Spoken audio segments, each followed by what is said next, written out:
Hmm, ẹ káalẹ́ o, ẹ káàbọ̀ sórí ètò tàṣálẹ́ òní. Bẹ́ẹ̀ ṣe ń wọlé, ẹ jọ̀ọ́, ẹ ṣe mí láǹfààní kan, ẹ máa bá mi pín ètò yìí sí gbogbo àwọn èèyàn wa síbi tó bá yẹ kó dé. Mò ń bọ̀ ná, mi ò tíì dé.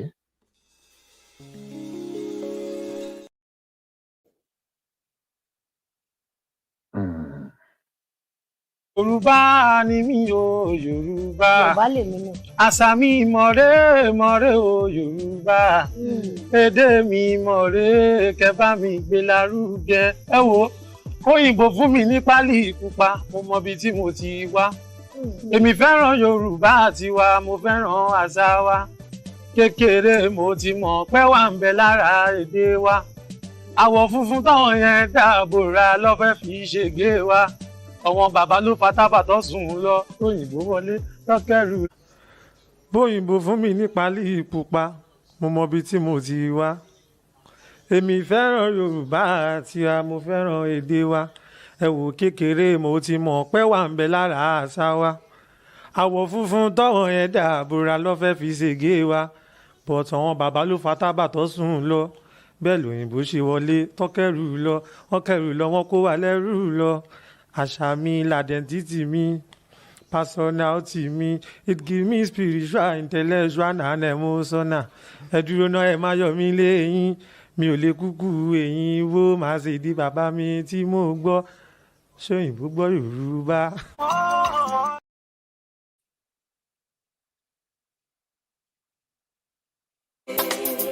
Ọ̀kan ló ní ẹ má torí tèmi ká o, àjà ló ní ẹ má torí tèmi ká o. Ìwé fíọ́fíẹ́.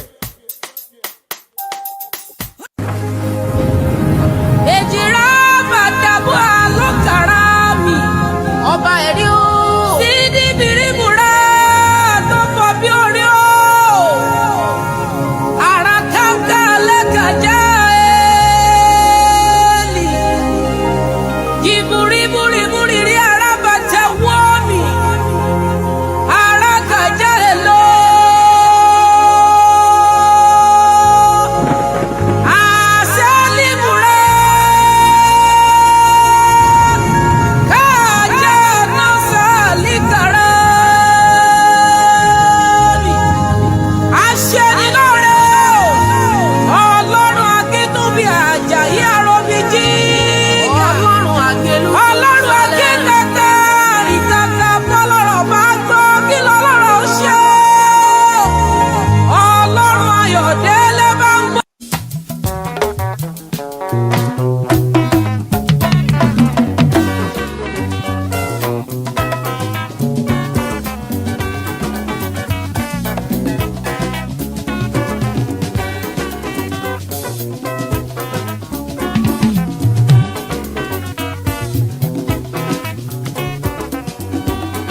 Alára ló lọ́gbọ́n, ajẹ́rọ ló nímọ̀ràn. Ewé oníyèmùyè, àwọn ló ní ètò gúgéré.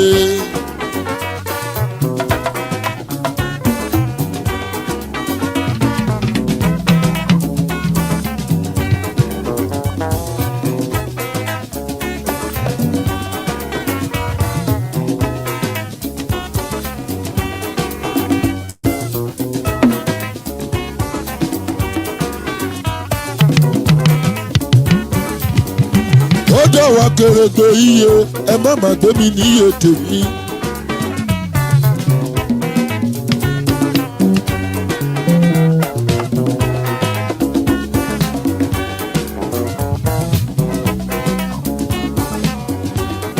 Àgbẹ̀ tó bá dáre ní kó dákú kó dá tèmi síre.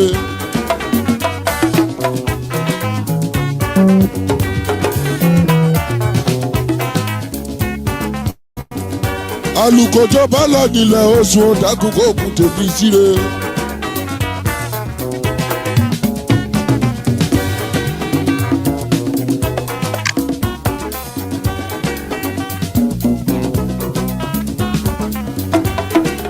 Lékelèké ọmọ yòyí ẹlẹ́fun, ìbá fún mi lóòkan, ó kan tèmi ń dórí ro.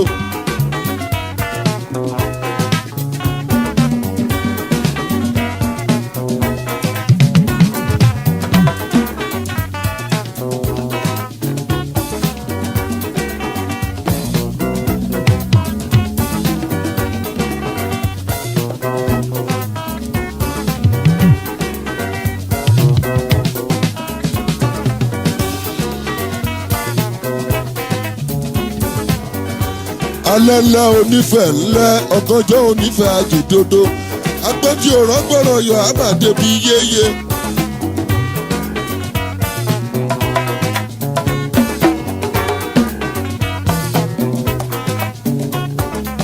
ìyá mi ẹnu gbàgbà kẹgbẹ́rẹ́ tòmí wá gbogbo ara ní tẹ̀kùtẹ̀kù kì í jowó.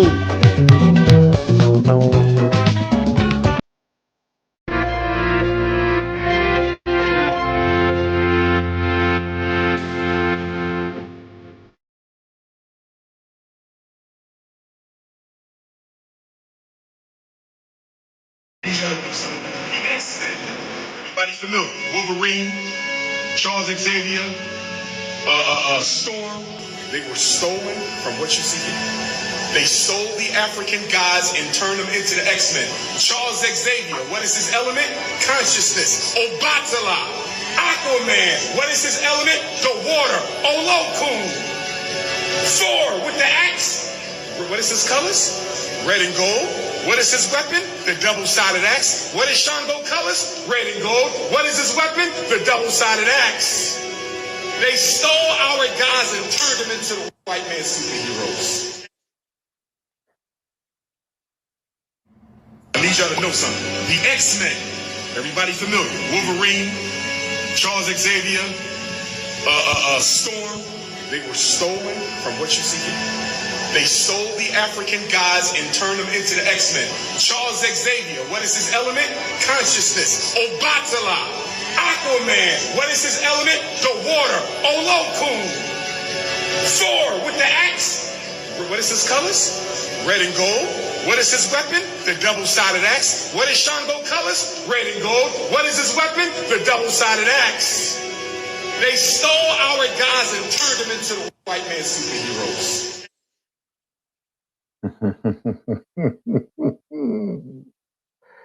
Ẹ kú àṣálẹ́, ẹ kú bójú ọjọ́ ṣe rí. I welcome you all to class today. Likewise, I welcome myself to class. Yes, let's learn from a great teacher. Yes, it's no other person than the one and only Dr. Omar Ifatunde Johnson, as he breaks down how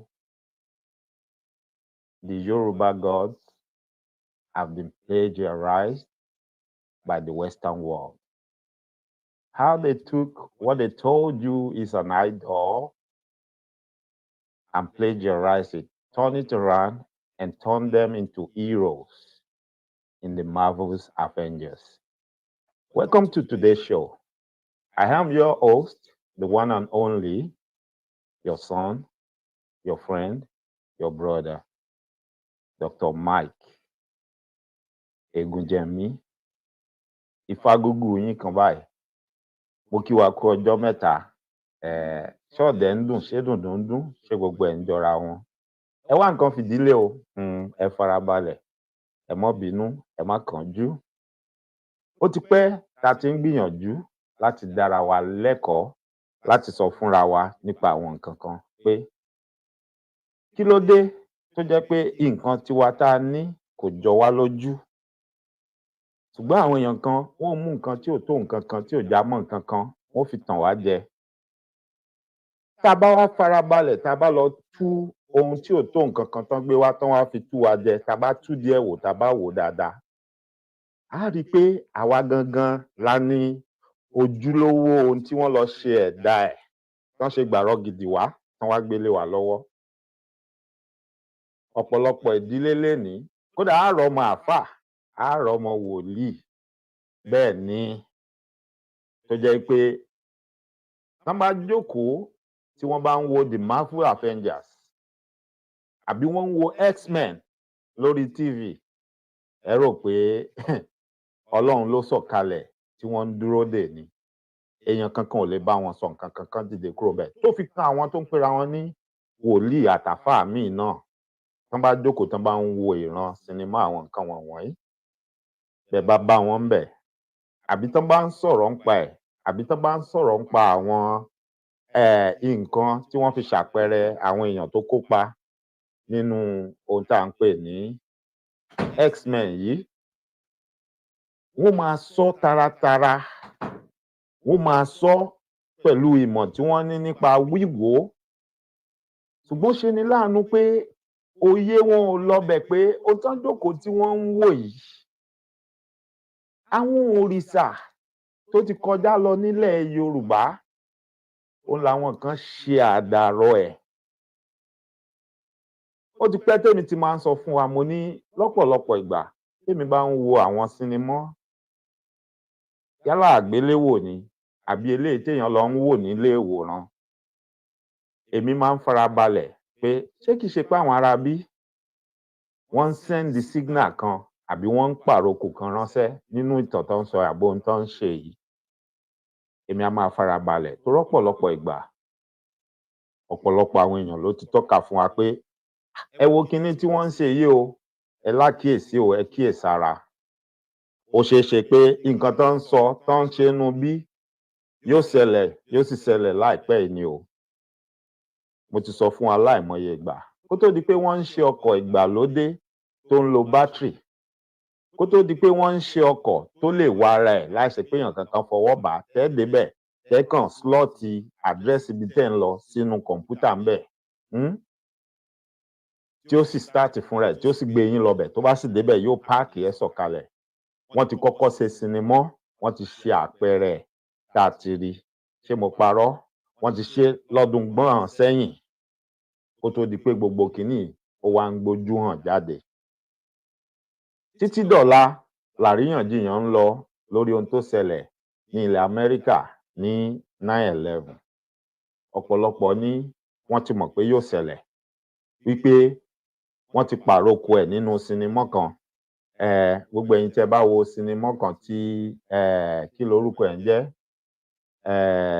alàgbà wa yìí tó jẹ́ gọ́fúnà California ńgbà kan, sinimá tó ṣe níbi tó ti ṣe bíi cyborg, tán ṣe pé ó jábọ́ látọ̀run, tó ṣe pé ẹ̀mí kan náà wá tán ń bára wọn jà tán ń léra wọn kiri. Mo ti gbàgbé title movie yẹn, màá padà rántí, màá rán wa létí.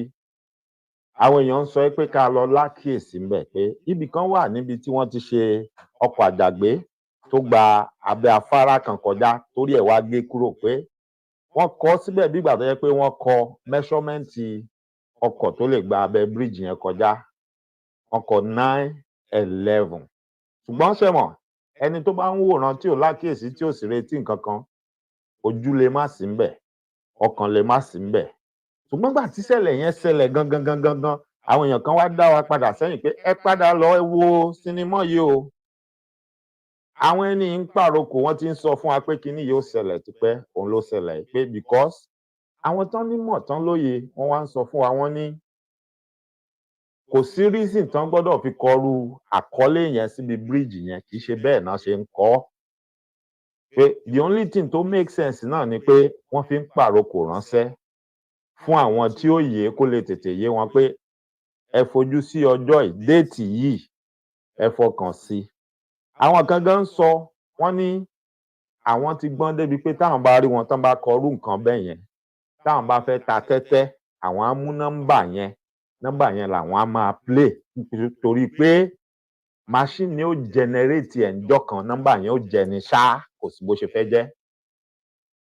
Ó pẹ́ ó yá pé nọ́mbà yẹn ó padà yóò jẹ nǹkan kan níjọ́ kan, pé tó fi lè mú wọn tán lè kọ́. Ọ̀pọ̀lọpọ̀ ló dẹ̀ testify pé àwọn ti play nọ́mbà yẹn rí now táwọn fi jẹ tẹ́tẹ́, oríṣi bẹ́ẹ̀ lọ. Ọ̀pọ̀lọpọ̀ àwọn sinimá àgbéléwò wọn, ìwọ tó bá farabalẹ̀ ó rí i pé wọ́n ń pàrokò ni, àbí nínú kán máa sọ nǹkan tó ti ṣẹlẹ̀ sẹ́yìn, àbí kán máa sọ nǹkan tí ó sì ń bọ̀ wá ṣẹlẹ̀ ńjọ́ iwájú. Bẹ́ẹ̀ bá sì ń wo ọ̀pọ̀lọpọ̀ àwọn sinimá wọn àti fọ́nrán wọn, ìwọ tó bá farabalẹ̀ ó máa rí àwọn nǹkan kan ńbẹ̀. Pàápàá jùlọ tó bá ti kan yín pé wọ́n ń ṣe nǹkan kan tó jẹ́ pé wọ́n fẹ́ fi kó ọkàn àwọn ọmọdé, bí ohun téèyàn lè fi gba ọkàn ọmọdé tí ó dàbí pé à ń kọ́ ọmọdé lẹ́kọ̀ọ́, pé báwọn ọmọ yẹn ṣe wá ń dàgbà, nǹkan yẹn ni kó máa wà lọ́kàn wọn. kó máa wà lórí wọn.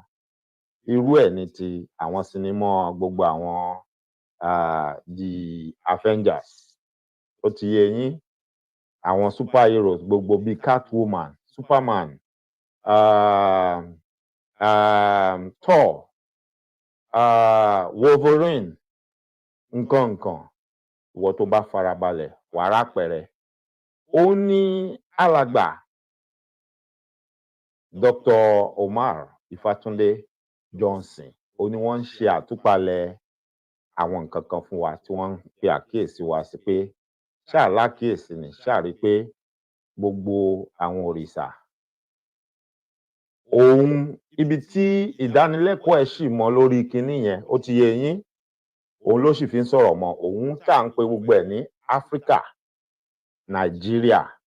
Ṣùgbọ́n ṣé mọ̀ pé a ti ń sọ fúnra wa tipẹ́, a ní ọ̀pọ̀lọpọ̀ ó mọ̀ pé Nàìjíríà nítorí pé wọn ò mọ̀ pé àwọn kinní kan wà nínú ìgò tó ń jẹ́ jíìnì, pé Yorùbá lorúkọ wọn. They are the entire brain, the whole brain behind Nigeria. Anything anybody recognizes as Nigeria today, that they say, Nigerians are this, they are that, it's not far-fetched. The Yorubas are the brain behind it. They started it all. Now, if you are Igbo and you are listening to me now, I'm not bragging about anything, and I'm not dragging anything. I'm not saying the Igbos don't have sense. I'm not saying the Igbos did not contribute anything, okay? I need you to understand. I'm talking about what I know about my tribe, about my people. I'm not trying to put your tribe down or put your people down. Same thing goes for the Hausas. Yes, you guys can go on your platform and talk about your achievements too. But this is not about putting anybody down, and it's not about hatred. It's about the truth. Anything good anybody is attributing to Nigeria today is because of the Yorubas. Yes. Mo ti ń sọ tipẹ́. A dẹ̀ máa ń sọ kinní kan pé àní tí ilẹ̀ adúláwọ̀ ìyẹn Áfíríkà tí wọ́n bá gbara wọn kúrò lóko ẹrú, ọ̀dọ̀ Yorùbá ló ti bẹ̀rẹ̀ o. Yorùbá a gbọ́dọ̀ kọ́kọ́ gbara wa kúrò lóko ẹrú náà. Torí tá a bá ṣe bẹ́ẹ̀, à ń kóyà jẹ gbogbo Áfíríkà.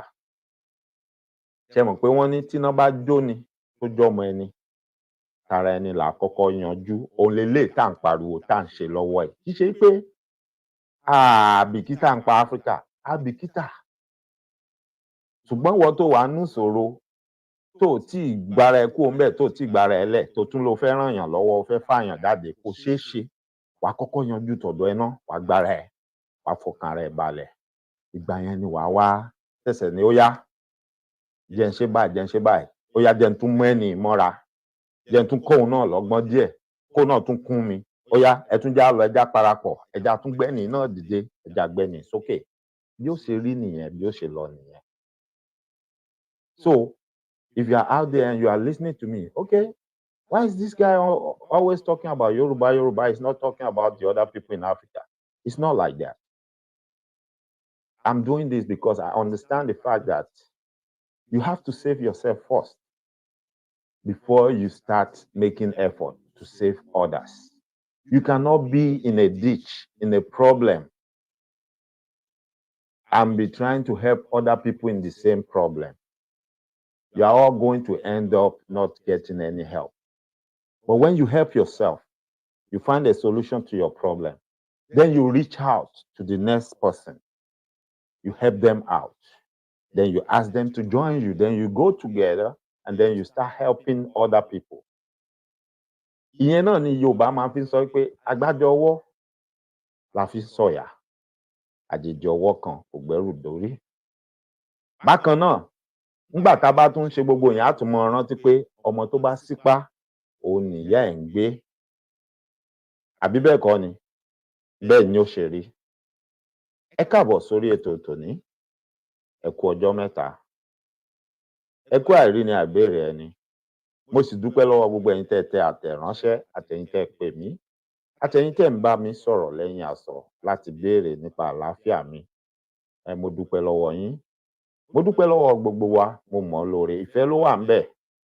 tẹ́ fi ń béèrè mi ta lèmi kí ni mo já mọ́ ta ni mò ń bọ́ ta ni mo fún lóúnjẹ ta ni mo gbé nǹkan fún Elédùmarè á nífẹ̀ẹ́ tiyín náà á nífẹ̀ẹ́ àwọn ọmọ yín á nífẹ̀ẹ́ ìran yín lágbára Ọlọ́run láṣẹ Èdùmàrè ẹ ní tẹ́ní tìkà gẹ́gẹ́ bí mo ṣe sọ fún àwọn tó ń pè mí àtàwọn tó ń tẹ àtẹ̀ránṣẹ́ kò sí nǹkan kan tó ṣẹlẹ̀ iṣẹ́ ló gba bẹ́ẹ̀ ló jẹ́ kó rí bẹ́ẹ̀ ẹ má bínú sí mi àmọ́ ní báyìí a máa ṣe ní wẹ́rẹ́dẹ̀wẹ̀rẹ̀ a máa ṣe síra wọn lẹ́ẹ̀kọ̀ọ̀kan ó lè jẹ́ premier lẹ máa rí irú eléyìí tẹ́ rí láàárọ̀ ẹ̀ní àtàlẹ́ àná ni mo ti ṣe kalẹ̀ nígbà tí mo ráàyè mo sáré ṣe mo wá ṣe síbẹ̀ pé tó bá dàárọ̀ o kó ṣe kí ni kó play kẹ́ẹ̀rí tó bá jẹ́ bẹ́ẹ̀ náà ló ṣe gbà àwọn ìyá mi àtàwọn bàbá mi kan tán pè mí lẹ́yìn aṣọ àwọn náà ní tó bá jẹ́ bí ó ṣe dẹrùn náà nìyẹn pé kí mo ṣe bẹ́ẹ̀ pé èyí tí ò ní dáa ni pé kán mọ́ gbóhùn mi rárá mo mọ̀ lóore mo dúpẹ́ lọ́wọ́ yín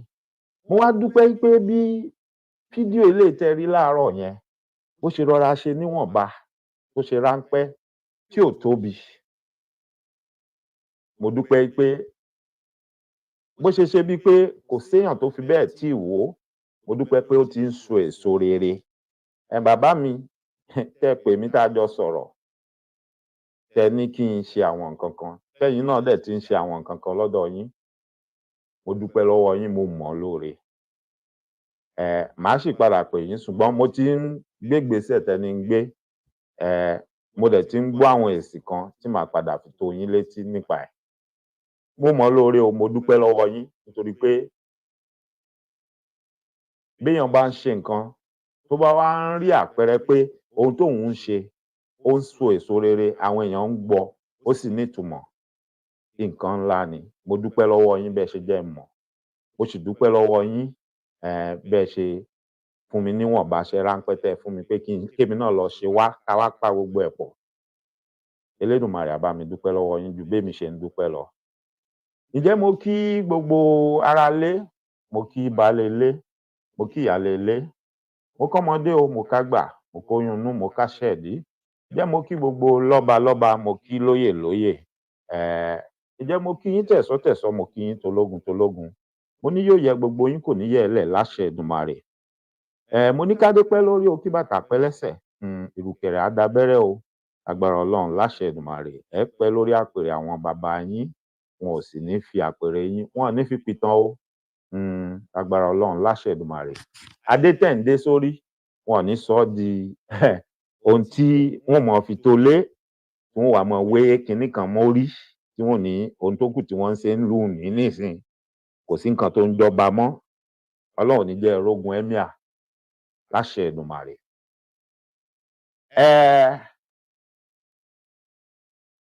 Bá a bá ń ṣe ètò tá a bá ń sọ̀rọ̀ tá a bá ń bu ẹnu àtẹ́ lu ohun tí ò dáa mo fẹ́ jẹ́ kẹ́yin bàbá wa lọ mọ̀ pé kì í ṣe tàrífín o ó ń ká wa lára à ń sáré kí nǹkan abínibí wa ogún àjọ ni gbogbo wa pé kó má bàjẹ́ kó má di tẹni ẹlẹ́ni kán má tẹ̀yìn kó wa ní fàǹfà kán má fọgbọ́n kó wa nífà òun lohun tó ń ká wa lára tá a fi ń ṣe bẹ́ẹ̀ gbogbo ibi tí ẹnikẹ́ni nínú wa bá gbàṣẹ kankan nu yín ẹ fi sosùn ẹ fi rárá ẹ forí jì wá náà ni.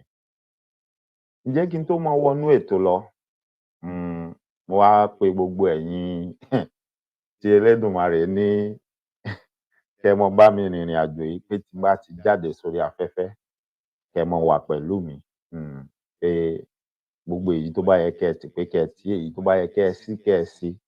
Ǹjẹ́ èmi ọmọ yín mo tún dé o mo ní ìyá ìyá dákun wálẹ̀ àlùjanjan kí janjan ẹ̀yin bàbá náà mò ń pè yín o ìyá ìyá dákun wálẹ̀ àlùjanjan kí jan gbogbo ayé pa yèyé ẹ̀ jẹ àlùjanjan kí jan Máìkọ́lá gbé tiẹ̀ ó dọ̀run àlùjanjan kí jan gbogbo ayé pa bàbá wọn jẹ àlùjanjan kí jan èmi Máìkọ́lá mo gbé tèmi ó dọ̀run àlùjanjan kí jan. Ǹjẹ́ gbogbo ilẹ̀kùn tó yẹ kẹ́ ẹ bá mi tì ní wákàtí ọ̀wọ̀ yìí kóhunkóhun mọ́ mì ó yẹ ẹ bá mi tì í gbogbo ẹni tó bá lóun fẹ́ sí tipátipá ẹ bá mi ṣe mọ́ṣẹ́. Èyí tó yẹ kẹ́ ẹ ṣí fún mi lápá tọ̀hún kí n máa fi ṣàṣẹ kọ́rọ̀ ẹnu mi kó máa dàṣẹ, ẹ bá mi sí. Gbogbo ẹni tó bá lóun fẹ́ tì í kábẹ́ ó mọ bà wọ́n láṣẹ Èdùmàrè. Ẹ ṣé gan ni. Elédùmarè á dá àwọn ọmọ tiyín náà sí, á pọ́n wọn lé.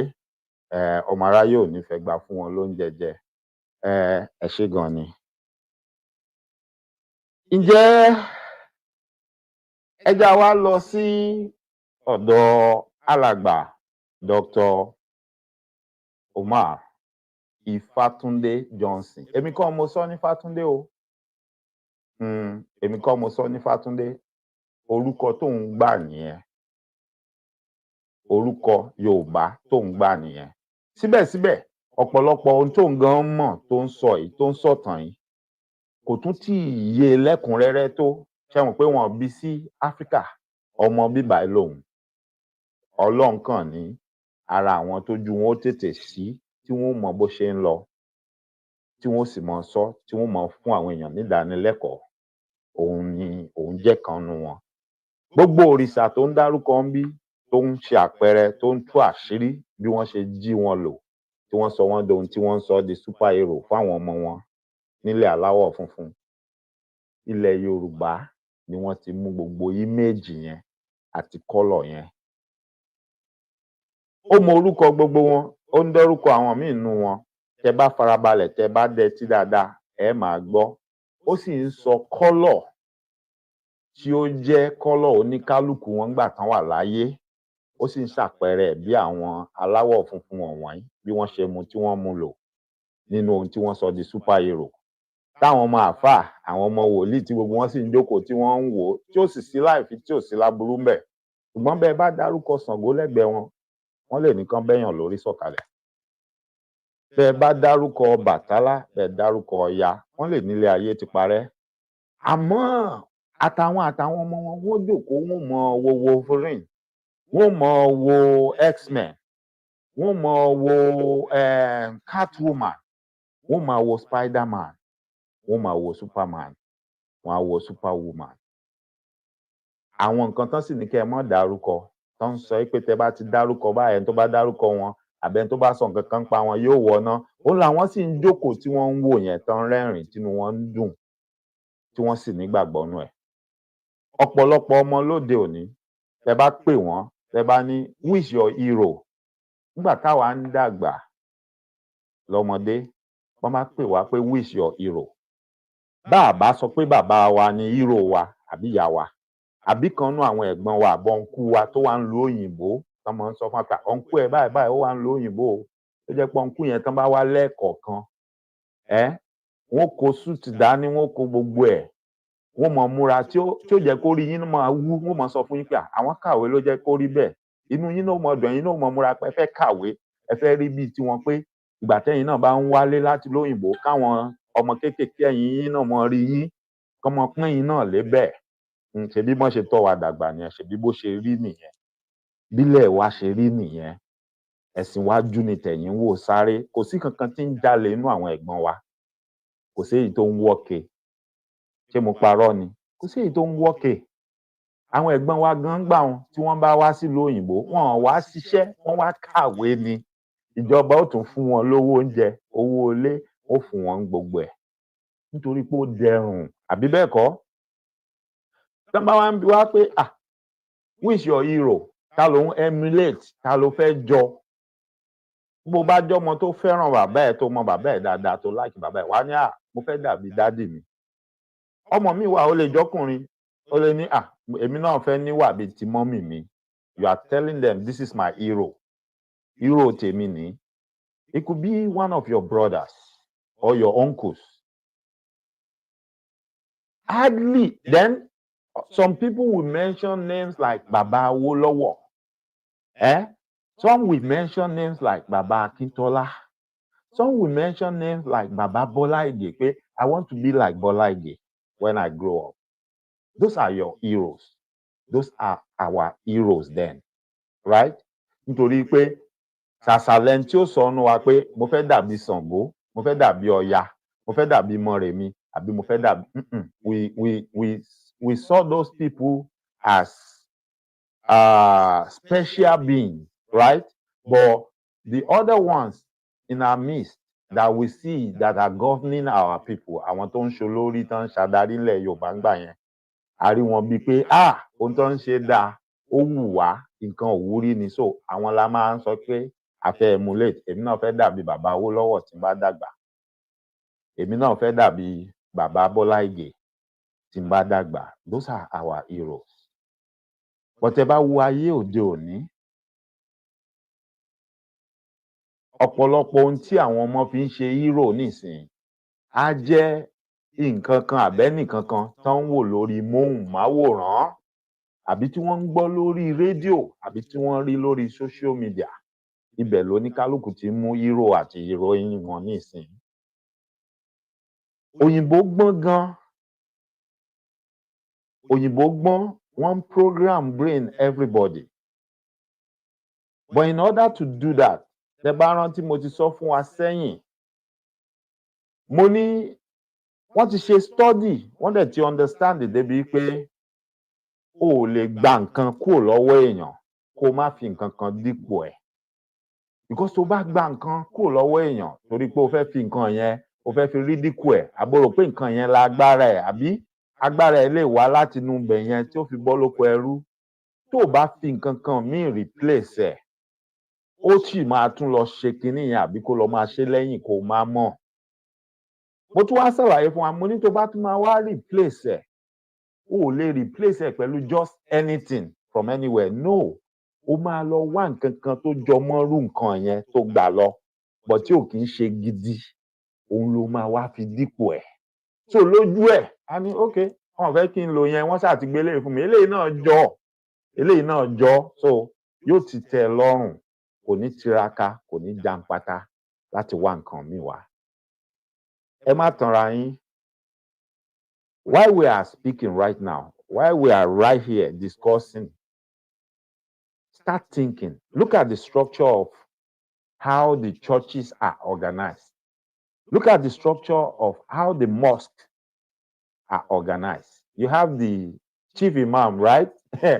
And then in the church, you have the bishop, right?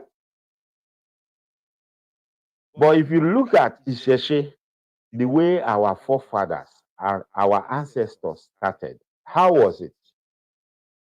Up above everybody in that realm, you have the chief priest. Ṣé mo parọ́? The man they call the chief priest. Òun ló lórí gbogbo. Àwọn tán bá ní wọ́n fẹ́ ṣe nǹkan kan, wọ́n ní ẹ lọ pé Olúawo wá, which is the chief priest. Now, in your church, whoever is the head of that church, like the bishop or your daddy GOs now, they are the chief priest, which means what they did was they just replicate what your ancestors already had, because they are about to take that away from them and they need to replace it with something else. And that thing needs to be similar because they want them to see it as the same. Like nothing changes. And at the same time, under the new structure, they want to play the role your chief priest has been playing. You know, in those days, when the chief priest says something, that is it. That's final. The king will just sanction it. So that is why today you have your daddy GOs, your chief imams, and your bishops and all of them who act as chief priests. And they let you understand, I'm the mouthpiece of God. You know, in Ìṣẹ̀ṣe, they tell us, oh, those are small gods. So those chief priests, they call them the mouthpiece of the gods. Gods, right? Then they replace them with the bishops, the daddy GOs, the chief imams, who now act as the mouthpiece of God. Now, if you and I are saying we have only one God, and different people are coming out from every nook and corner and saying they represent that God and they are the mouthpiece, and all of them are saying different things, you know, there is confusion in that, right? But you see, we're not paying attention, and we will never pay attention because that's where they want us. They got us where they want us. Ibi tí wọ́n fẹ́ ká wà gangan, ibẹ̀ la wà yẹn. Wọ́n ti brainwash wa dé stage yẹn ni. Initially láti bẹ̀rẹ̀, agídí àti tipátipá náà fi ń kó àwọn èèyàn wa lẹ́rú, náà fi ń mú wa. Wọ́n á wá fẹ́ gba orúkọ tí wọ́n fún wa. Ẹ wo irú brother wa Omar Johnson tá à ń sọ̀rọ̀ nípa ẹ̀ ń sìn. Ó mọ̀ọ́mọ̀ lọ fún rẹ̀ lórúkọ Yorùbá. Ìgbà tó tún máa wá mú orúkọ, kò mú just any orúkọ, kò mú adé, kò mú ọlá. Ó lọ research nípa Ifá, and he chose the name Ifatunde willingly. And I will tell you, there's nothing wrong in that. That was a great thing he did, because willingly, láti inú ọkàn ẹ̀ ló ti ṣe. But you and I, let's ask ourselves, that foreign name you have in the middle of your names, you're giving your, like a mincing, I have Michael as my foreign name in the middle of my name. They call it my baptismal name, right? You know, nobody forced me to take it, right? Nobody forced me to take it. I took it myself willingly, because we have been brainwashed to that extent. Before, they will have to flog me to give me that name. Wọ́n máa nà mí tẹ́yìn mi máa ya. Irú èmi tí mo tẹ̀ tún lágídí tí mi gbà. Irú èmi kì í gbọ́ kì í gbà. Irú èmi tí mo máa ń nígbàgbọ́ pé mò ń jà fẹ́tọ́ mi. Láyé ìgbà yẹn, irú wa la máa ń fẹ́ sá lọ tí wọ́n ní kájá lé wa, tí wọ́n kọ̀ bóyá ajá já ẹsẹ̀ kan sọnù, táwọn náà tún fìbọn já apá kan sọnù. Pé ṣé olóò lágídí ni? Bẹ́ẹ̀ ni. Tó jẹ́ pé tipátipá la fi gba orúkọ tí wọ́n fẹ́ fún wa yẹn. Ṣùgbọ́n ní ìsìn, kò sẹ́ni tó fọ́ọ̀sì wa mọ́. Fúnrara mi ni mo choose orúkọ yẹn pé okay, orúkọ tèmi ń fẹ́ nu Bíbélì lélẹ̀, ó yá ẹ fún mi. Nígbà tí mo ṣe ìsàmì, kò sẹ́ni tó fọ́ọ̀sì mi. Ẹ wá wo, ṣó jọra wọn àbí ò jọra wọn? Láyé ìjọ́un, tó bá fẹ́ sọmọ lórúkọ, àwọn wo ló máa sọmọ lórúkọ? Àwọn àgbààgbà tán mọ̀ nípa àṣà àti ìṣe wa, right? Ó dẹ̀ ní nǹkan tán máa kólẹ̀ tán máa fi sọmọ lórúkọ.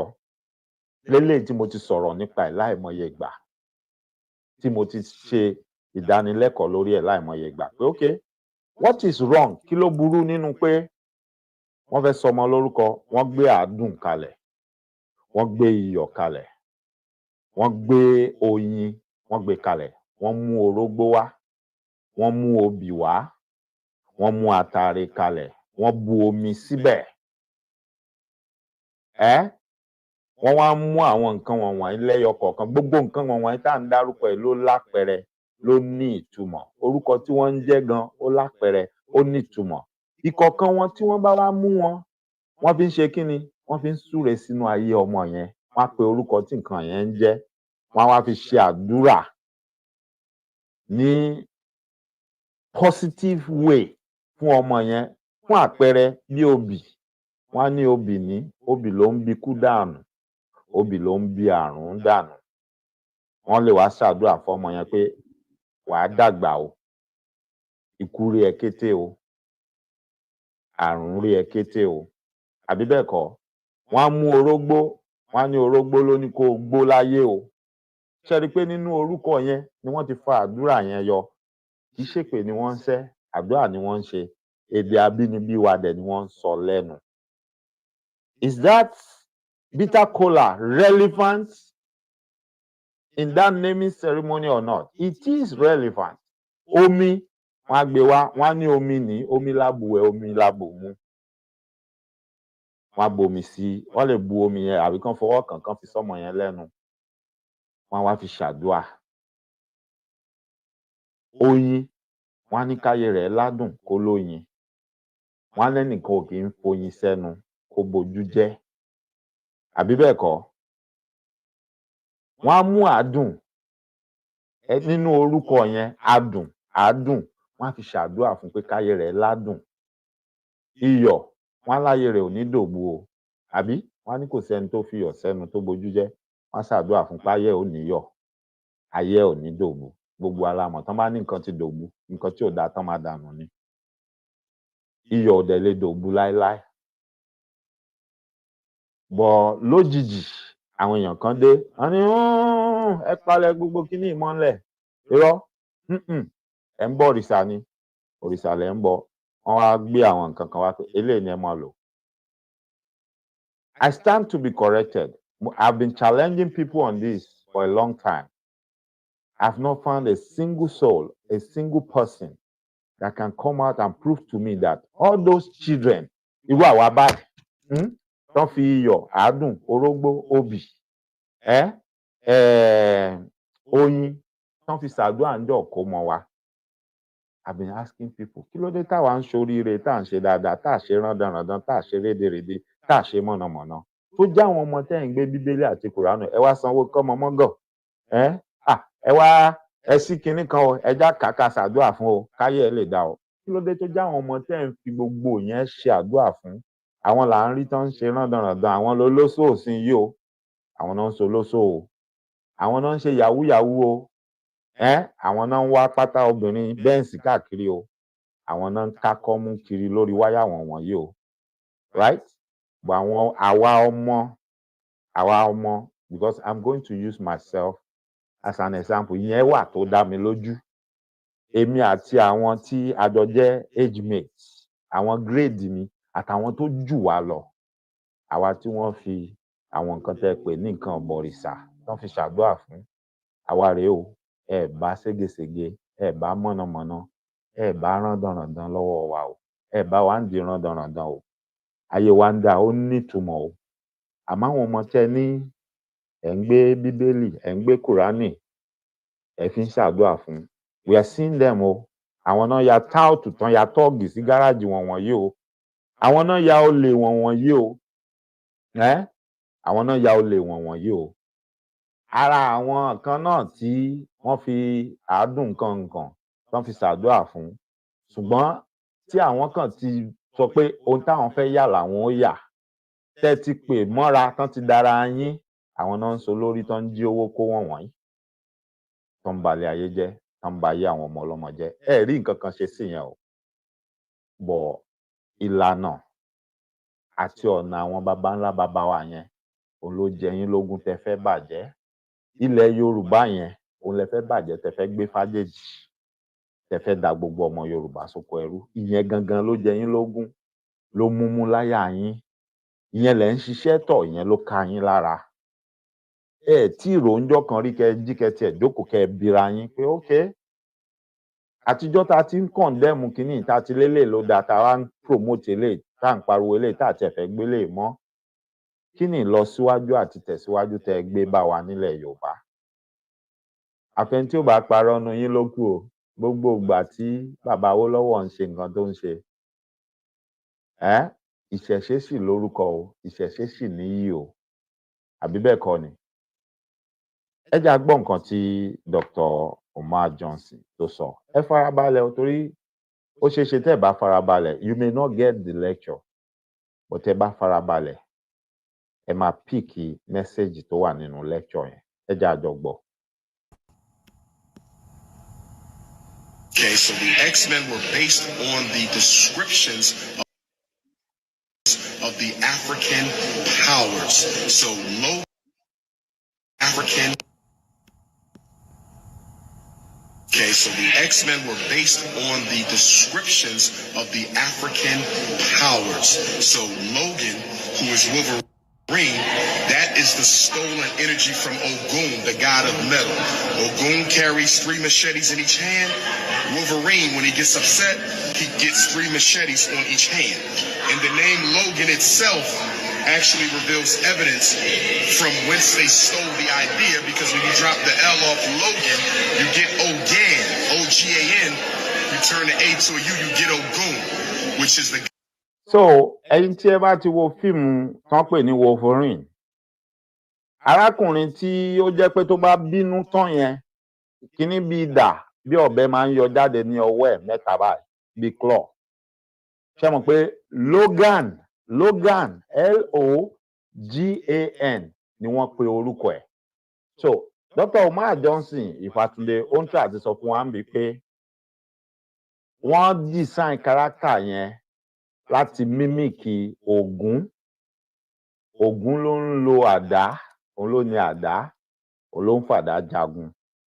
Now, ó wá ní tiẹ̀ tún ti rí pé wọ́n tún mú orúkọ Ògún yẹn but àwọn wá sọ tí wọ́n ní Logan. Ó ní tẹ́ bá yọ ẹ́lí tó wà lẹ́yìn Logan kúrò, ó máa kù Ogan, O-G-A-N. Ó ní kẹ́ wá lọ sáàrin yẹn kẹ́ yọ A yẹn kúrò kẹ́ wá fi U sí ṣé rí pé ó ti di Ògún. Ṣó make sense àbí kò make sense? Ẹ jẹ́ á tẹ̀síwájú. God of metal in Africa. I'm actually a child of Ogun. Òun gangan fúnra ara òun, Dr. Umar Johnson, ó lọ́mọ Ògún lòun, pé òun gangan fúnra òun mọ̀ pé ọmọ Ògún lòun. Halle Berry's Storm. Storm was stolen from the African power Oya. Oya is the feminine energy of the wind, the hurricane, the tornado. She's the bringer of change, and she's also the carrier of the ancestors. So Storm was stolen from Oya. Thor was stolen from Shango, the most popular of all the Orisha, or the powers of the West, from the West African spiritual system called Ifa, practiced by the Yoruba. Thor's colors are red and gold. Shango's colors are red and gold. Thor's element is thunder. Shango's element is thunder. Thor carries a double-sided axe. Shango carries a double-sided axe. Aquaman is Olokun. And we can go on and on and on, but all of the X. Movie tí wọ́n pè ní Aquaman, it was fashioned towards Olokun. That was a mimic of Olokun. Go and check the colors and go and check the powers. Ẹ rí i pé Olókun ni wọ́n dọ́gbọ́n mimic ń bẹ̀. Men and the Marvel comic heroes, most of them are nothing but the stolen gods of Africa, given a different name and turned into white men and white women. Well, they still most of our stuff, yes. So that ain't no surprise. Yes. Dr. King was a Christ. Malcolm X was a Christ. Medgar Evers was a Christ. Fred Hampton was a Christ. Booker T was a Christ. Nat Turner was a Christ. Denmark Vesey was a Christ. Gabriel Prosser was a Christ. The Prince of Pan-Africanism is a Christ. You can never see God, but you can feel his energy through his chosen that he sends. And guess what, brothers and sisters? All of you are Christ. Every black woman is a Christ. Every black man is a Christ. If we can only get in touch with our divine core from which to live our life in such a way that we can achieve anything that we want. We don't have to look for anything outside. What we need for African redemption, what we need for African liberation, what we need for African resurrection is in here. Garvey found it. Malcolm found it. King found it. Patrice Lumumba found it. Nkrumah found it. Biko found it. Cabral found it. Kamathi found it. Touré found it. Julius Nyeri, they found it.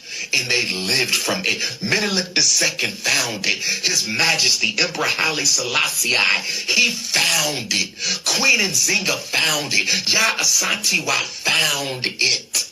Ida B. Wells, Fannie Lou Hamer, Sojourner Truth, Harriet Tubman, Solomon Northrop, they found the Christ lying inside of all of us. Reach down, black man and woman, as Garvey said, and pull out the Christ that is buried deep within your soul. And the reason we have trouble finding the Christ, it's because it's been covered up with propaganda. It's been covered up with religious doctrine. It's been covered up with media socialization. It's been covered up with public school miseducation. You have to pull it away, pull off all the silt and all the rubbish and all the soil that covers up your Christ energy. We are all the X-Men. Do you get it? We are the X-Men. We are the superheroes. Every man and woman African in the world is a superhero. You got a special talent that God gave you, just like Superman, just like Incredible Hulk, just like Wonder Woman. You got a special God-given talent that you have to find.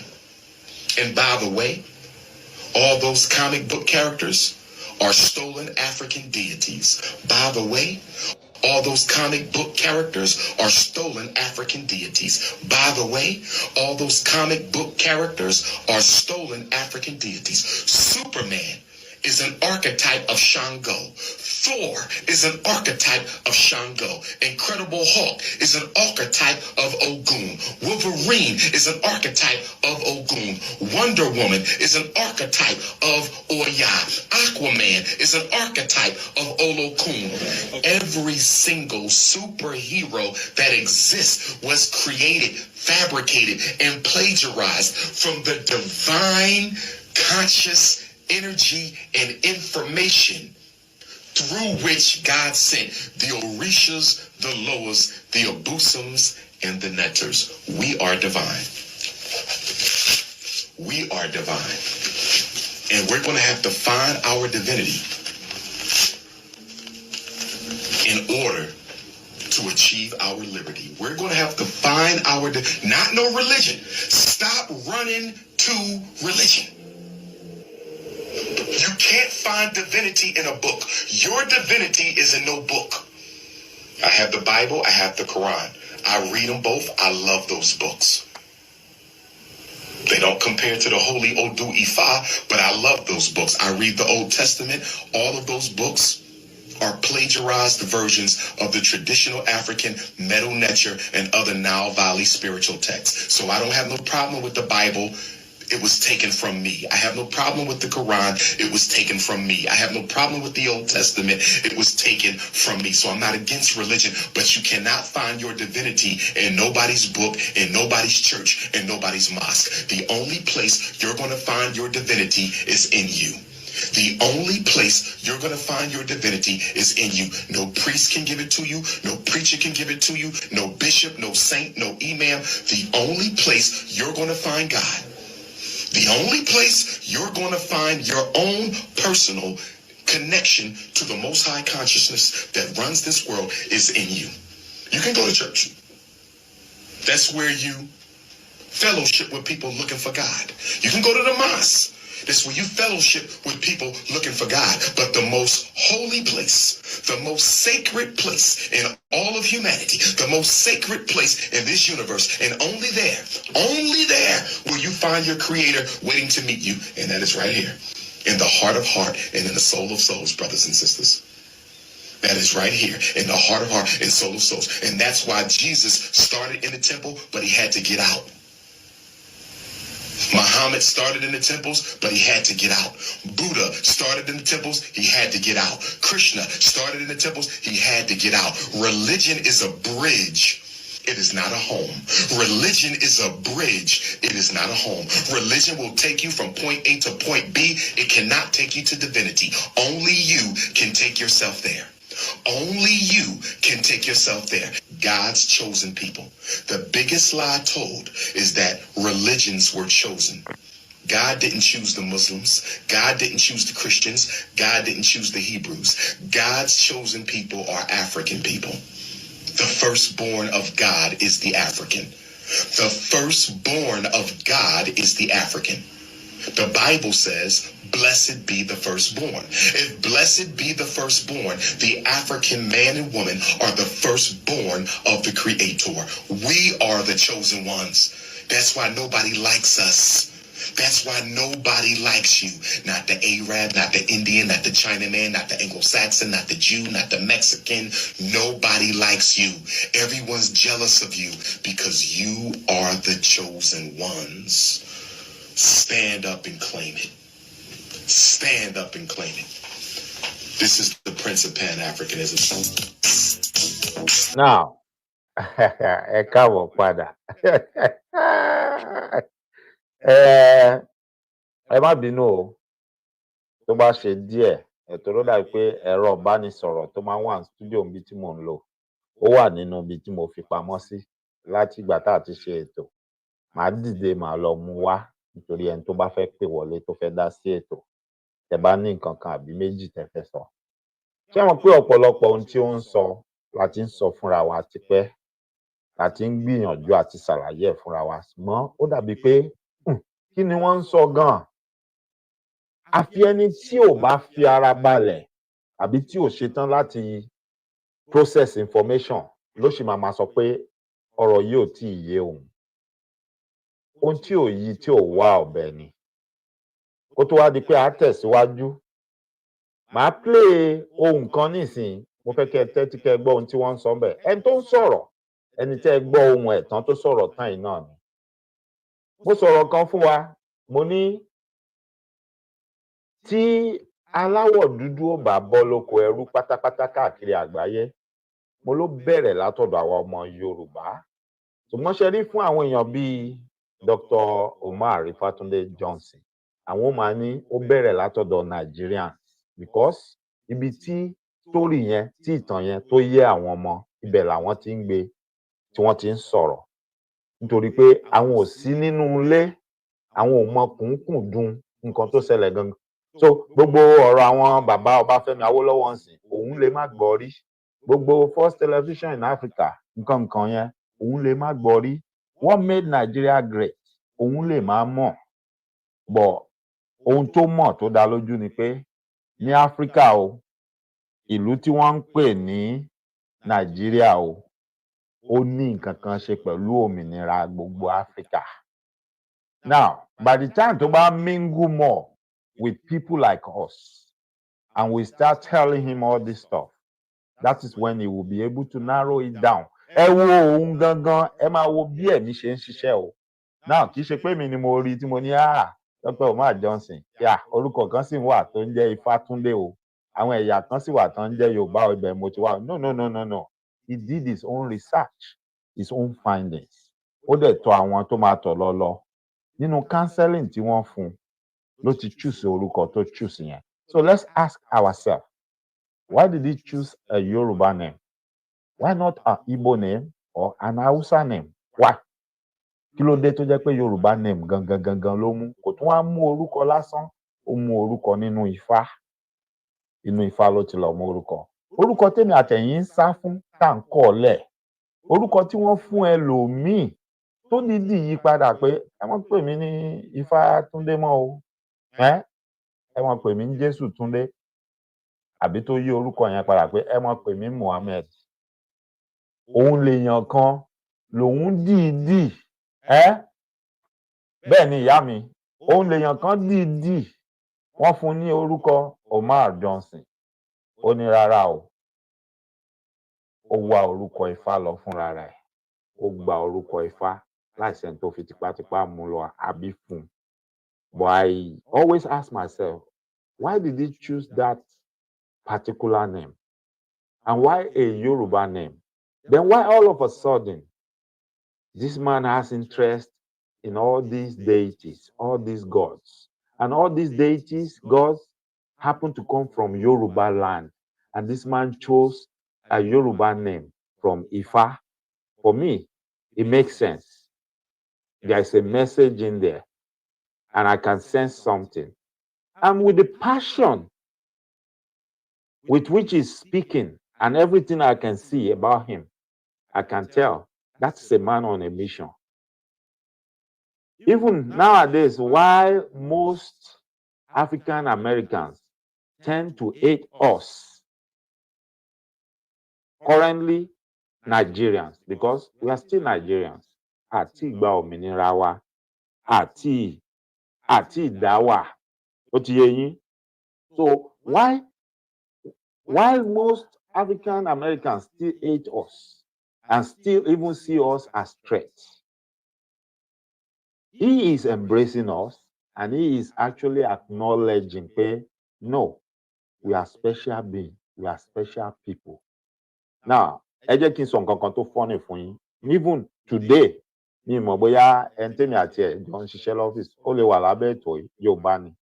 Tó bá wà tó bá ń gbọ́ mi, á máa rẹ́rìn. Lónìí, a sì ṣe àríyànjiyàn, àtakùrọ̀sọ lórí ọ̀rọ̀ yẹn. Ìkan nínú àwọn ọ̀gá mi tó jẹ́ ọmọ Amẹ́ríkà bí akátá dúdú bíi tiwa ṣùgbọ́n ọmọ bí ni.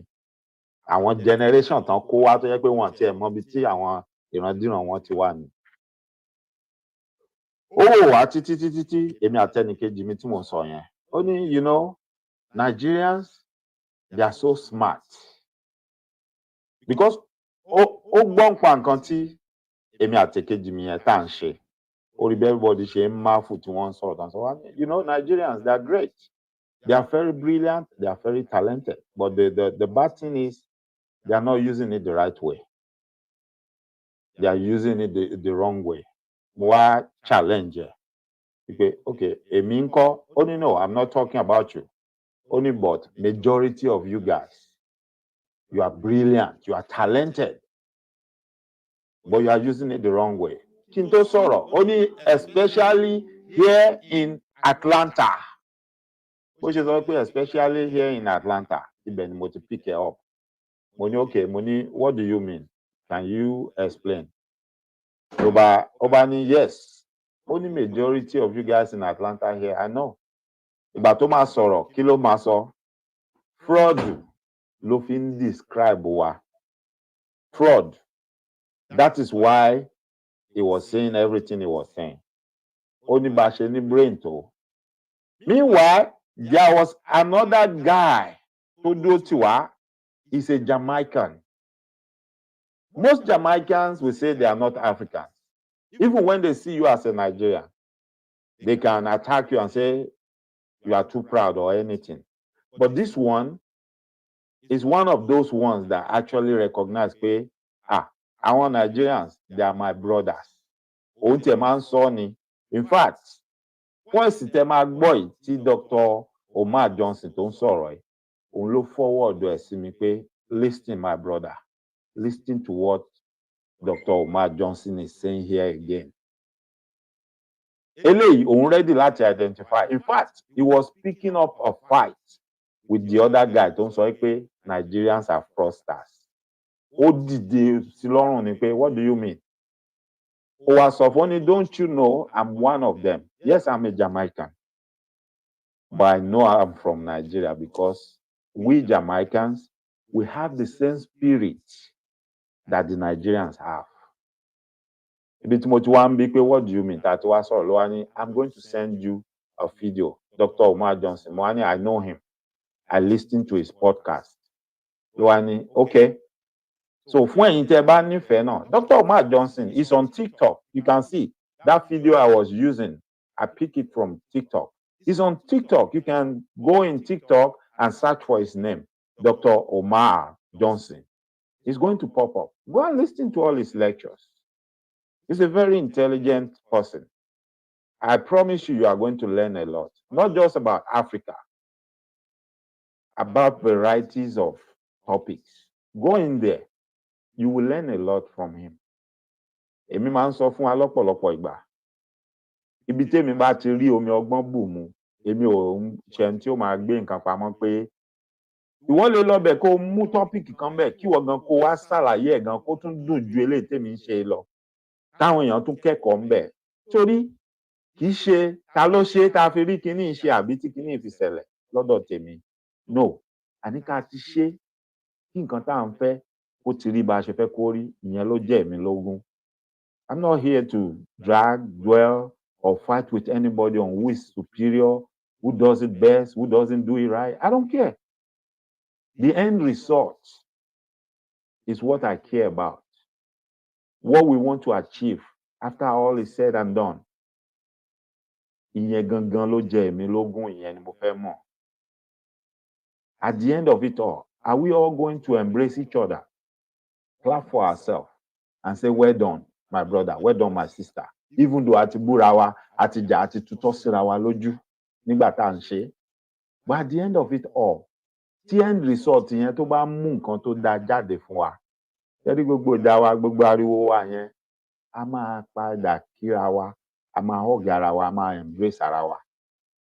But ohun tí ìjà òfin ní parí, àbí tí ìjà ó ṣẹ̀ṣẹ̀ bẹ̀rẹ̀ ni pé ká máa achieve anything at the end of the day. Then we will be calling each other names. And we will be doing the blaming game pé lágbájá náà ló fà á, lágbájá ló ṣe lè, tàmẹ̀dù ló ṣe lè, làkàṣègbè ló lọ ṣe báyìí nígbà báyìí.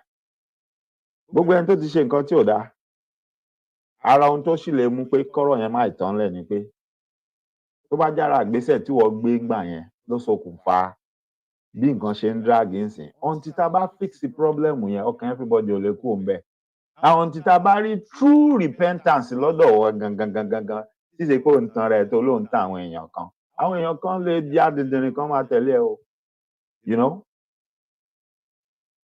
The late Robert Nesta Marley already said it in one of his songs.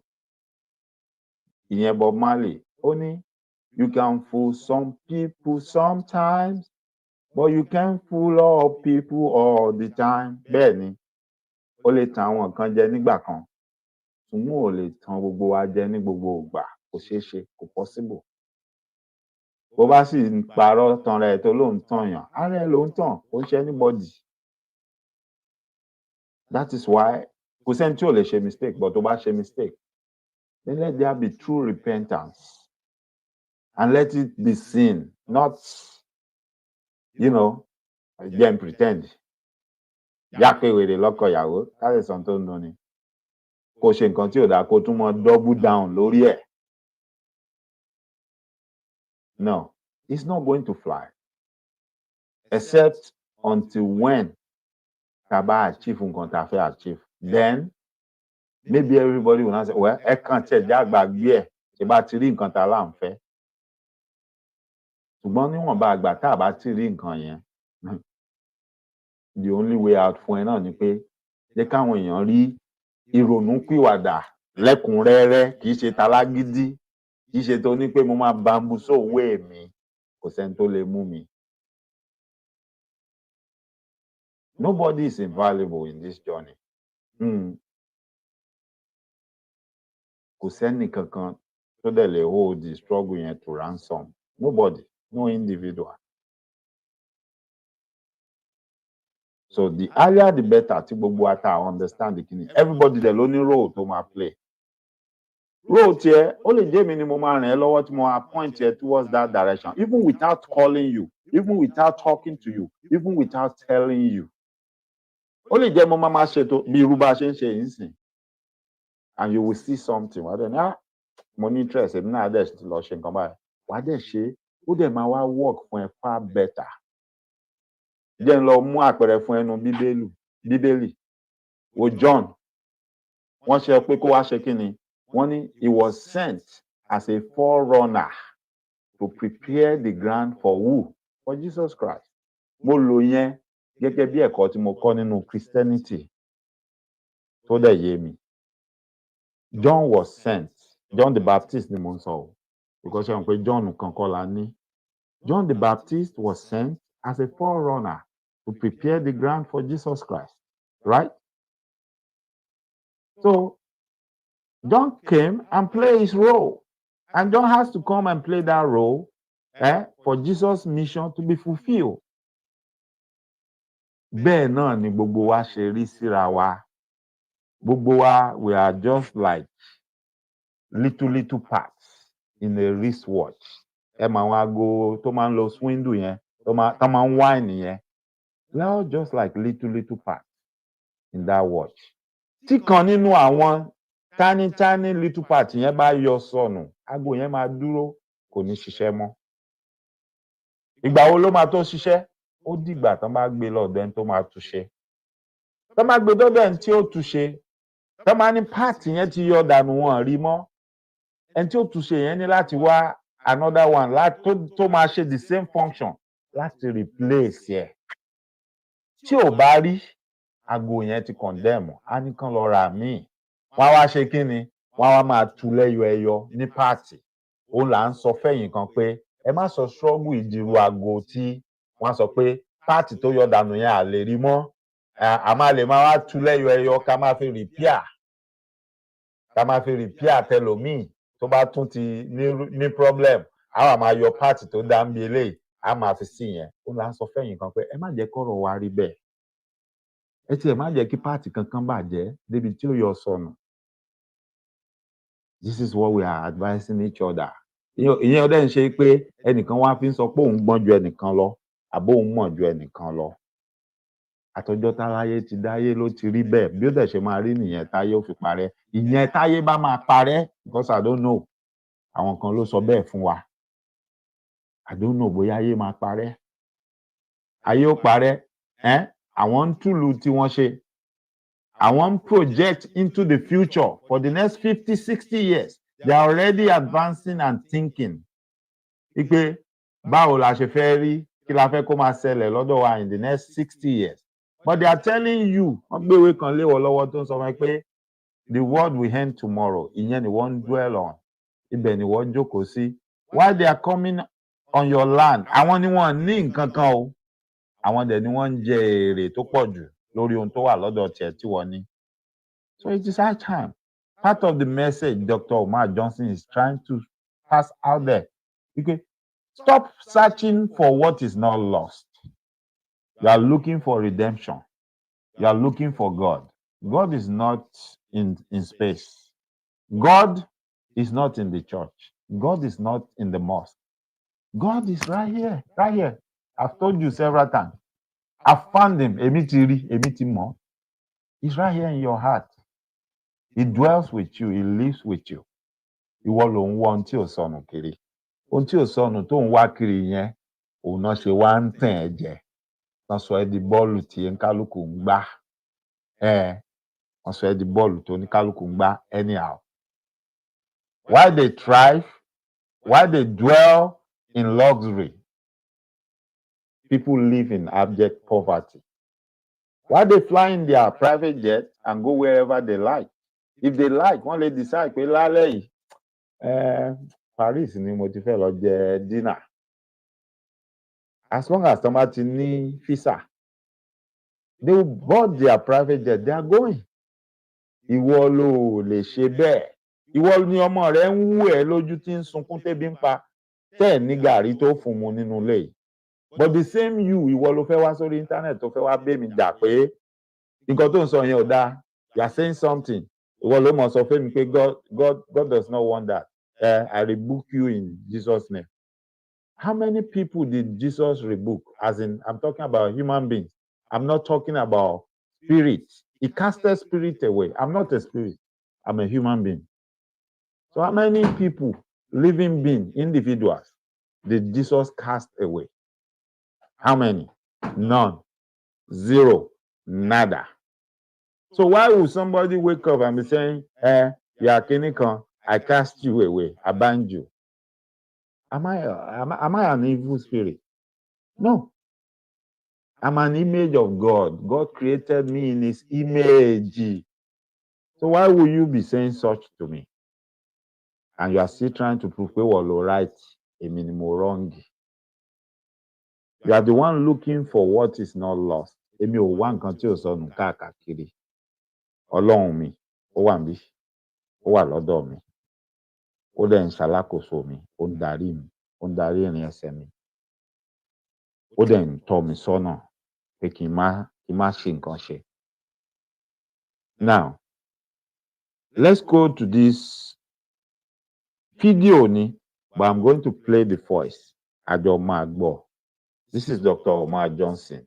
He's saying something here. When you bá ti ń tẹ̀lé wa lórí ìkànnì tipẹ́, you will see the relevance in what he's talking about here and what we have discussed on this platform before. Ẹ jẹ́ á gbọ́. Ẹ jẹ́ kí n mọ̀ tí ó bá ní volume. Study the history of the Ma'afa, the transatlantic slave trade. Many of those who were brought to Jamaica came from the Nigeria, Benin, Cameroon, Congo region. That is a very unapologetic fight to the death region. Some of the ethnic kingdoms in that region, the white man didn't even want to enslave them because it was too difficult to break them.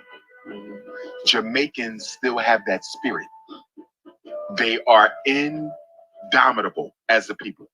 It's no coincidence that it was a Jamaican bookman who went to Haiti and led the Haitian Revolution. You understand? When you look at Nani, when you look at Cujo and Akangpong and all those revolutionary Jamaicans, it's no coincidence that they had so many revolutionaries on that island, because they brought that African spirit that can never be broken. And if African people are going to be free geographically in the Caribbean, or globally across the world, Jamaica will play a role in it. Just like when I go to Africa, I say it all the time. In order for Africa to be free, Nigeria will have to play a role in it because of their indomitable spirit. You can see that the Jamaicans and the Nigerians have the same blood. It's like it's undeniable. So number one, that spirit of revolution. And then when you take the Rasta culture and what that did, and when you take Bob Marley's success and reggae and what that did, and of course the greatest Pan-Africanist and greatest organizer of all time, Marcus Garvey, coming from Jamaica and others, you understand. But I think when you look at their national heroes and the Pan-African impact that they had, Bob Marley was a Pan-Africanist. The Rastafari are Pan-Africanists. Marcus Garvey, the father of modern Pan-Africanism. John Brown Rushworm, the revolutionaries that came out of there.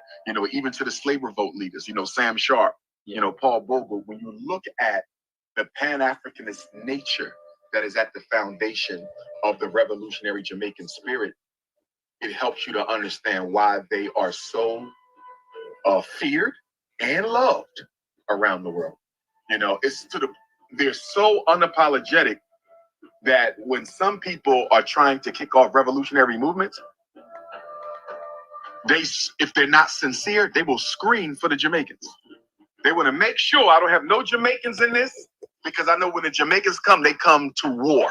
They come to fight. You don't invite the Jamaicans unless you're sincere. You understand? Because I would probably say per capita, they're some of the greatest revolutionaries that the race has ever produced. Wow. When you study the history of the... ṣé a gbọ́ ohun tó sọ? Ṣé a understand ẹ̀? Mo máa play ẹ̀ lẹ́ẹ̀kan sí ká lè ráyè gbọ́ dáadáa ká digest ẹ̀. AFA, the transatlantic slave trade. Many of those who were brought to Jamaica came from the Nigeria, Benin, Cameroon, Congo region. That is a very unapologetic fight to the death region. Some of the ethnic kingdoms in that region, the white man didn't even want to enslave them because it was too difficult to break them. Jamaicans still have that spirit. They are indomitable as a people. It's no coincidence that it was a Jamaican bookman who went to Haiti and led the Haitian Revolution. You understand? When you look at Nanny, Remember now, I've told us, because I've tried to read about the Asian, àwọn ará Haiti ni mò ń sọ fún wa yìí. Wọ́n ní ogun àwọn aláwọ̀ funfun kò kó wọn níbẹ̀ yẹn rí, wọ́n gbà. Which ó wà lára ohun tó fa wàhálà tí wọ́n ń dojúkọ báyìí, tó ń dojúkọ wọn àti gbogbo ohun tó ń ṣẹlẹ̀ ńbẹ̀, torí pé wọ́n fẹ́ break wọn, wọ́n fẹ́ dàbẹ̀rú, wọ́n fẹ́ make sure pé wọ́n dominate wọn. Ẹ dẹ̀ rí pé láàárín ìgbà kan mo ṣètò tí mo sọ̀rọ̀ nípa ẹ̀, mo ní wọ́n sọ pé àwọn gáǹgì tó ń da Haiti ìlú láàmú, tó ń dàbẹ̀rú, wípé àwọn ṣé United Nations ni wọ́n fẹ́ sponsor àwọn ọlọ́pàá Kenya láti lọ bá wọn ṣẹ́gun wọn níbẹ̀, láti lọ bá wọn dojúkọ wọn. Mo béèrè ńjọ́ yẹn pé why Kenyans, why Africans to go and face their African brothers? Why not bring the United Nations peacekeeping force to go and face them? Why do you have to go and bring some Africans from Africa to come and face their African brother? Ṣé kìí ṣe pé a fẹ́ fi ṣe pé Gàmbàrí pa Fúlàní kò lẹ́jọ́ nú? Gbogbo ohun tó wù tán fi ń ṣagbára tí wọ́n ní tí wọ́n ń lò, ẹ jẹ́ a lọ mọ́ àwọn tá a mọ̀ tó nírú ẹ̀ náà wá, kán wá dojúkọ wọn kan jọ mọ́ para wọn. Ṣé kìí ṣọgbọ́n yẹn náà ń dá ń gbà yẹn? Look at Cujo and Akangpong and all those revolutionary Jamaicans. It's no coincidence that they had so many revolutionaries on that island, because they brought that African spirit that can never be broken. And if African people are going to be free, geographically in the Caribbean or globally across the world, Jamaica will play a role in it. Just like when I go to Africa, I say it all the time.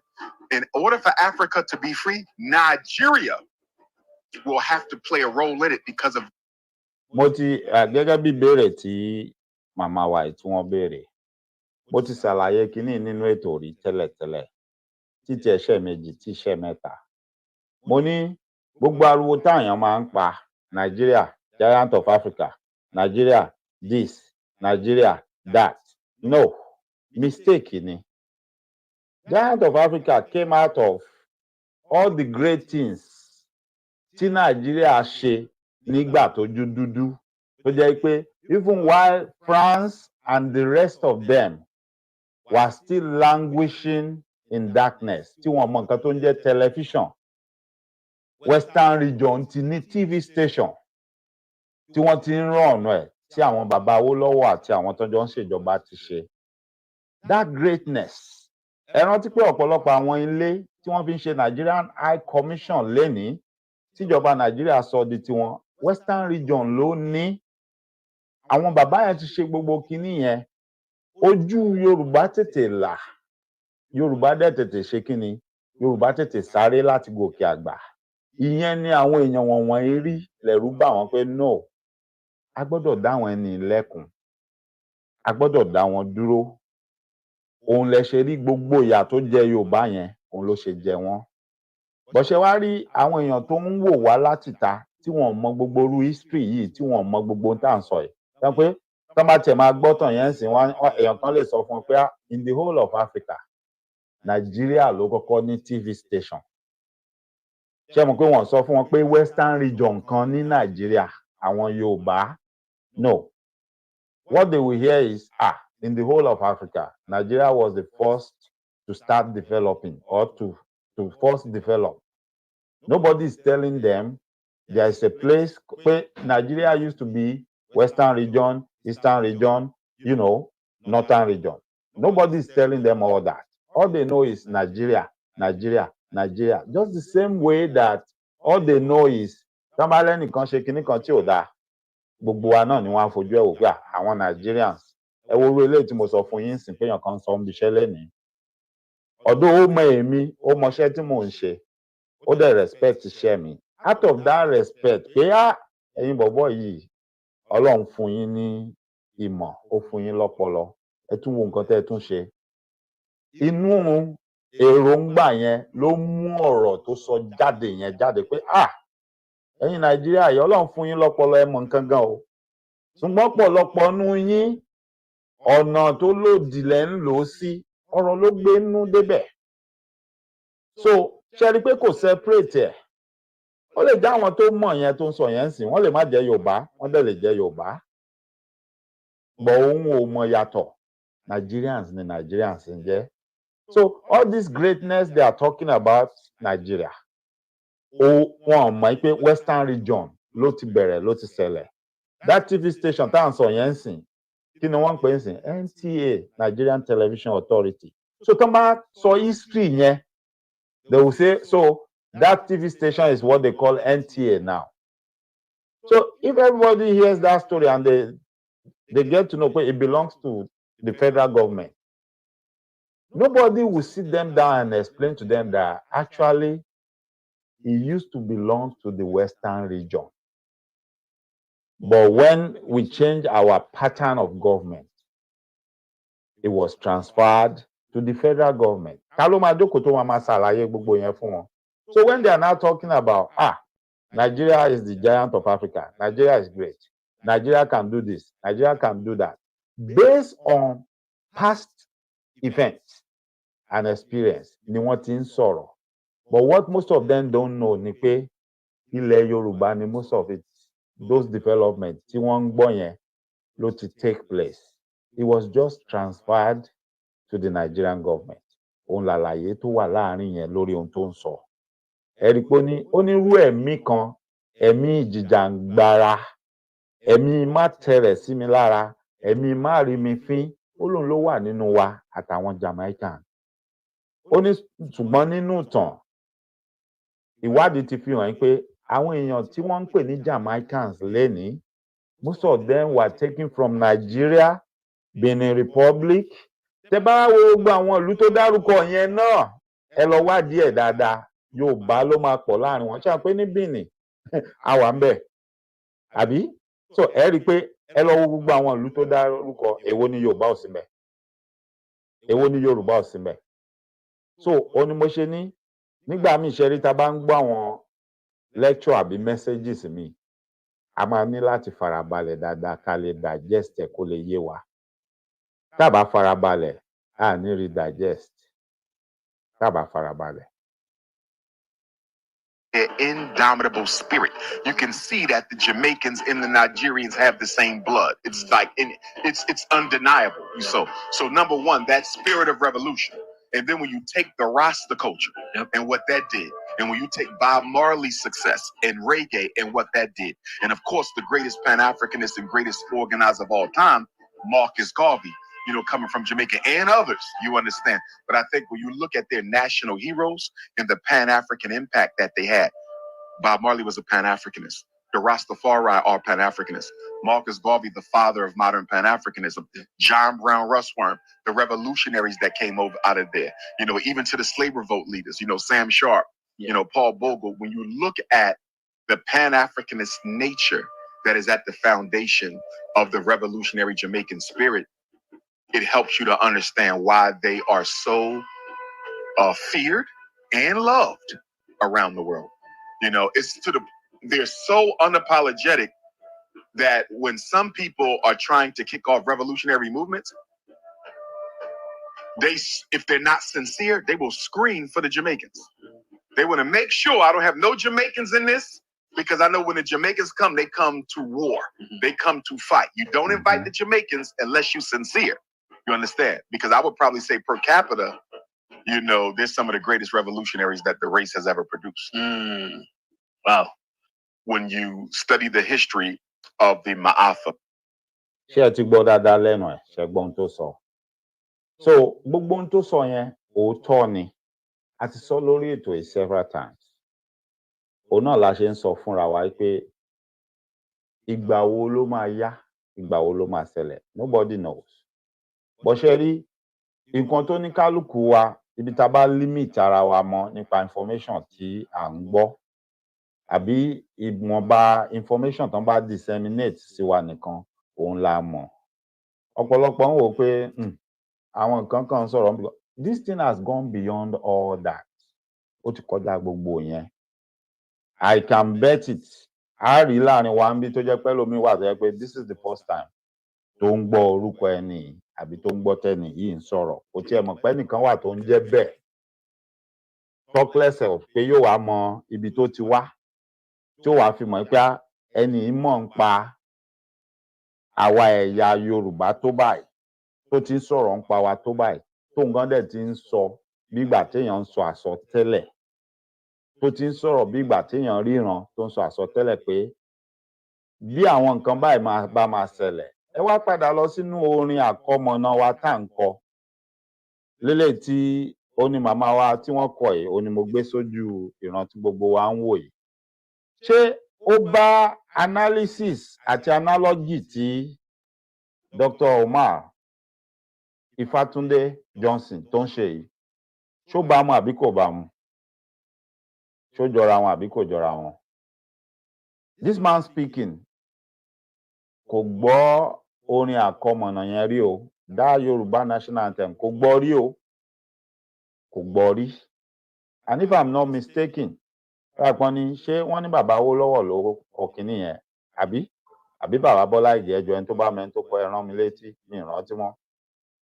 which means wọ́n ti kọ kínní yẹn long time ẹni yóò gbọ́ rí ẹ wo nǹkan tó ń sọ jáde lẹ́nu ẹ lọ wo inú orin yẹn ṣé bí ìgbà téèyàn ń sọ àsọtẹ́lẹ̀ ni àbí bẹ́ẹ̀ kọ́ now remember now ẹni yóò pe rẹ̀ láàfáà o kò pe rẹ̀ ń wòlíì o kò pe rẹ̀ ní babaláwo o he's just speaking òun kàn ń sọ̀rọ̀ based on experience based on what he can see based on findings òun lòun ṣe arrive at gbogbo nǹkan tó ń sọ ó ní mo máa ń sọ fún wa lọ́pọ̀lọpọ̀ ìgbà pé nígbà míì it's not about pé mo ní special power kan mo ti lọ gorí òkè kan mo ti lọ ṣe kinní kan ló jẹ́ rí kinní kan no bó bá farabalẹ̀ tí ẹ̀mí tó ń gbénú ẹ̀ yẹn tó ń darí ẹ̀ tó bá fún láàyè tí wọn náà wá ṣe kinní tó ṣèwádìí àwọn nǹkan kan àwọn nǹkan yẹn máa yí ẹ wàá máa sọ̀rọ̀ ń pa ẹ̀ tó bá wá ń sọ̀rọ̀ ń pa ẹ̀ á wá dàbí ìgbà tó yẹ pé ṣé ọ̀gbẹ́ni ríran ni tó lágbára kan ni. No, and nǹkan tí a lot of people ń ṣe nìyẹn tí wọ́n á sọra wọn di Ọlọ́run mọ́ ọ̀pọ̀lọpọ̀ lọ́wọ́ pé lọ ṣe báyìí àbí mo rí nǹkan báyìí mo ṣe gbá. Ìlànà yẹn lẹ́lòmíì mọ̀ tó ń lò tó sọra ẹ̀dọ́ Ọlọ́run mọ́ ọ̀pọ̀lọpọ̀ lọ́wọ́. Now, ẹ má bínú pé láṣálẹ́ yìí a ní jẹ́ kó gùn jù báyìí lọ. Ṣùgbọ́n kí n tó máa lọ, mo fẹ́ rán wa létí kinní kan mo dẹ̀ fẹ́ sọ̀rọ̀ nípa ẹ̀. Ọ̀pọ̀lọpọ̀ ìgbà a máa ń sọ̀rọ̀, a máa ń lọ sórí nǹkan tí bàbá Awólọ́wọ̀ ṣe. Ìgbà tèmi àti bàbá mi kan tí mo ní wọ́n pè mí nígbà tí wọ́n gbọ́ ètò tàlẹ́ àná tí ó ṣò láàárọ̀ yìí. Tán pè mí tán wọ́n ń sọ fún mi nípa àwọn ìgbésẹ̀ kan àti àwọn nǹkan kan tán rò pé ó ní láti ṣẹlẹ̀ lórí ètò tá a ṣe yẹn. A wá sọ̀rọ̀ débì kan, wọ́n wá ní yes pé àwọn nǹkan kan wà tó ní láti máa ṣẹlẹ̀. Mo fẹ́ challenge gbogbo wa tá wà lórí ìkànnì lásàálẹ̀ yìí. Mo dẹ̀ fẹ́ béèrè kan lọ́wọ́ wa gẹ́gẹ́ bí bàbá ṣe bi mí tèmi náà bí bàbá tá dẹ̀ jọ dára wa lóhùn. Bàbá Awólọ́wọ̀ wá sílé ayé. Bàbá yẹn wọ́n gbé láìfù wọn, wọ́n ṣe gbogbo ohun tó ń ṣe. Òun làwa ń ròyìn lénìí, òun là ń tọ́ka sí. Right? Ṣùgbọ́n ṣé ẹ nígbàgbọ́ pé báwa náà ṣe bẹ̀rẹ̀ bá ṣe ń ṣe ni bàbá àtàwọn tán kóra wọn jọ ń gbà yẹn bẹ́ẹ̀ náà làwọn náà ṣe bẹ̀rẹ̀. Right? Bó tiẹ̀ jẹ́ pé nígbà yẹn éèjì titi wọn kò tó titi wa, àwọn yọ̀ǹgì. Ṣùgbọ́n báwa ṣe bẹ̀rẹ̀ yìí làwọn náà ṣe bẹ̀rẹ̀. At the end of the day, ẹ wo gbogbo nǹkan táwọn bàbá yẹn achieve. Òun làwa ń tọ́ka sí lénìí tá a fi ń ṣàpẹẹrẹ nǹkan tó dá ńlẹ̀ Yorùbá. Òun là ń sọ̀rọ̀ nípa ẹ̀. But now, àtèmi àtẹ̀yin, báwo làwa náà ṣe máa ṣe tó jẹ́ pé lọ́jọ́ iwájú àwọn kan náà máa wá sọ ìtàn tiwa pé àwọn lágbájá kan báyìí náà ṣe bẹ̀rẹ̀ bí eré táwọn èèyàn ń fi wọ́n rẹ́rìn-ín tó ń fi wọ́n ṣe yẹ̀yẹ́ o. But at the end of the day, àwọn ló ṣe léyìí, àwọn ló ṣe léyìí, ipa tí wọ́n kó nì. Ìgbà tí nǹkan báyìí ṣẹlẹ̀, a gbọ́ pé àwọn ni wọ́n jẹ́ ó di báyìí. Ìgbà tí nǹkan báyìí ṣẹlẹ̀, a gbọ́ pé àwọn náà ṣe báyìí. Ẹ jẹ́ n fún yín lápẹẹrẹ. Bí irú ilẹ̀ tó mọ́ lénìí, àwọn èèyàn kan ti ń kọ ìtàn, wọ́n dẹ̀ ti ń fi àpẹẹrẹ lélẹ̀ bó tiẹ̀ jẹ́ pé a máa sọ̀rọ̀ nípa wọn táwọn gan ò dẹ̀ mọ̀. Èèyàn kan nú wọn, ẹ wo olóyè Lájí Abbas, ààrẹ òpìtàn ilẹ̀ Ìbàdàn, ààrẹ òpìtàn ilẹ̀ Yorùbá. Yálà afẹ́ akọ̀, wọ́n ti fi tàn balẹ̀, wọ́n ti forúkọ ara wọn sínú ìtàn o.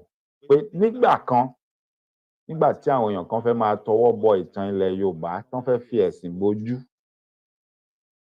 Ọmọ Yorùbá kan dìde tí ò gbà kí wọ́n fi ẹ̀sìn kan fi tọwọ́ bọ inú ìtàn ilẹ̀ Yorùbá kan dàrú.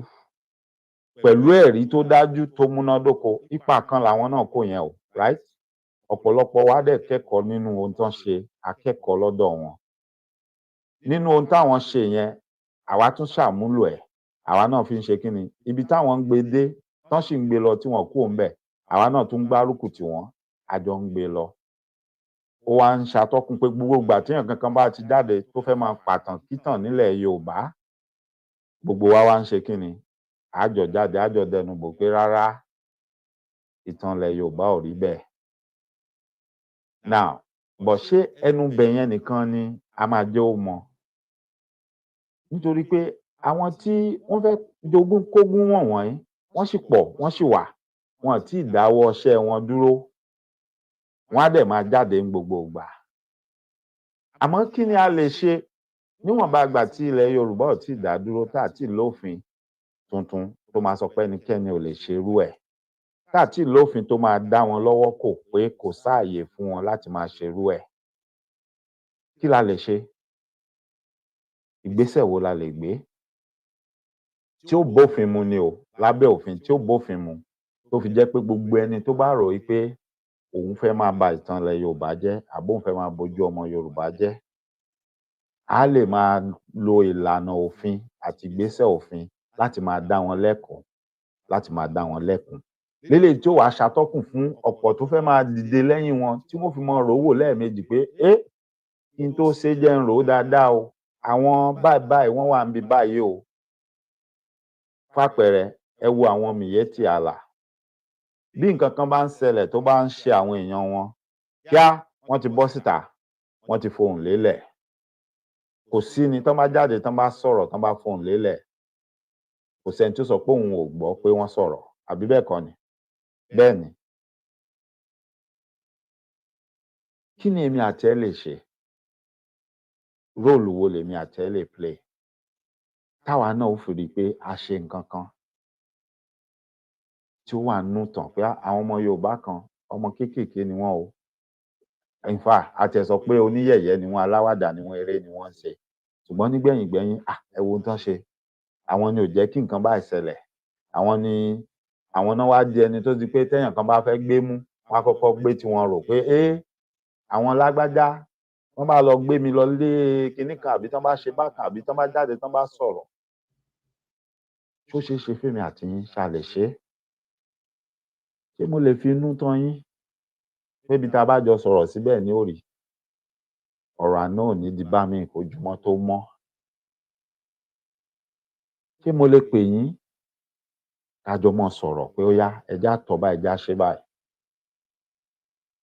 gbogbo ìtàn àwọn bàbá Awólọ́wọ̀ tá à ń sọ lénìí róòlù tí wọn náà play yẹn wọ́n ti lọ a máa rántí wọn a máa gbóríyìn fún wọn a máa sọ̀rọ̀ dáadáa tán ṣe ẹ jẹ́ káwa náà bẹ̀rẹ̀ sí ṣe kínni ẹja bẹ̀rẹ̀ sí ṣe ìfilọ́lẹ̀ eléyìí tó jẹ́ titiwa náà ibi táwọn tán gbé dé yẹn ẹ jẹ́ káwa náà gbé láti bẹ̀ ẹ má wàá jẹ́ ká jẹ́ kí iná yẹn jó lọ sẹ́yìn ẹ jẹ́ ká jẹ́ kó jó lọ síwájú kó tẹ̀síwájú ni lórí gbólóhùn yìí ni màá máa fi àdàgbà ètò rọ̀ sílé ní mo fẹ́ jẹ́ ká jọ lọ máa ro ohun tí mo sọ yẹn lágbára Ọlọ́run láṣẹ Èdùmàrè á jáde á ṣètò lọ́la ẹ má bínú pé mi ò kí wa lẹ́yọ kọ̀ọ̀kan lágbára Ọlọ́run láṣẹ Èdùmàrè á máa kíra wa lọ́la Elédùmarè á ràn wá lọ́wọ́ á fún wa ṣe mo dúpẹ́ lọ́wọ́ yín o mo mọ̀ ọ́ lóore o ìwọ̀nba tá a ti sọ lásàálẹ̀ náà Elédùmarè á jẹ́ kó so èso rere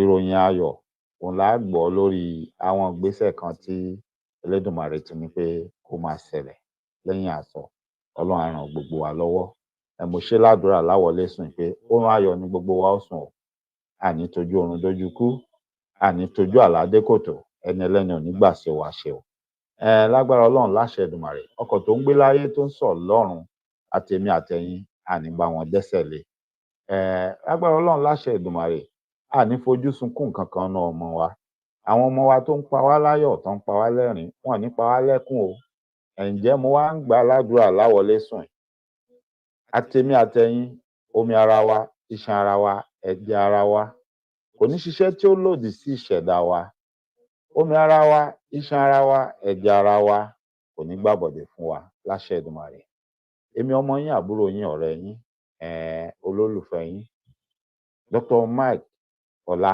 Ẹ̀gúnjẹmí Ìfágúgú yín kan báyìí ọmọ wọn lódò ọwá èmi lọmọ àtàkìtì lórí ìrókò ọmọ àfẹnugbégbá ẹbọ èmi lọmọ ajíwìjíwì fọwọ́bẹ̀ẹ́gún tẹ́lẹ̀ mò ń kí gbogbo wa pé láṣẹ Èdùmàrè á ríra láyọ̀ ó dàárọ̀.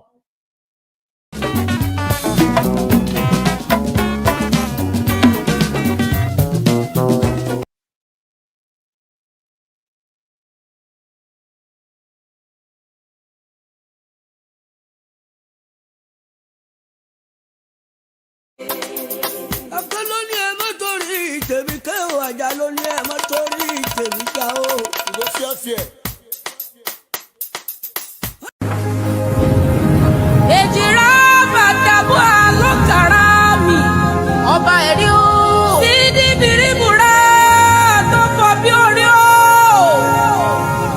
ara káńká lẹ́kàjá ẹ̀ẹ́lì. jìbùrìbùrìbùrì rí ara bàtà wọ́ mi. ara kàjá ẹ̀ lọ.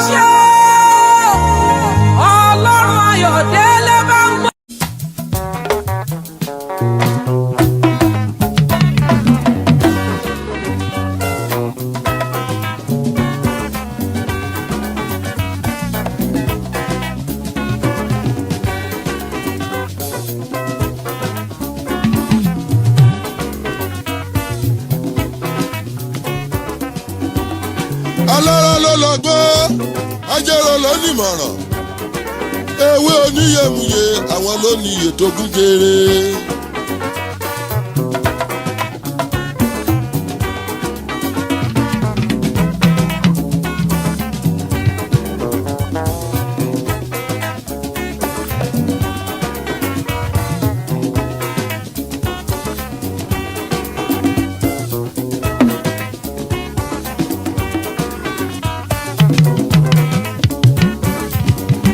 ó dọ̀wọ́ kèrègbè iye ẹ má má gbé mi níye tèmi.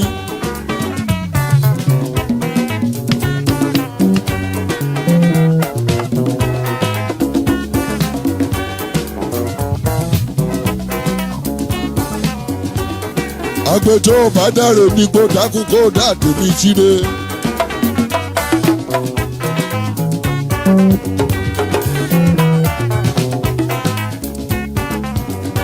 alùkòjọ bá lọ nílẹ̀ oṣù ọ̀dàkùn kó kún tèmi síre.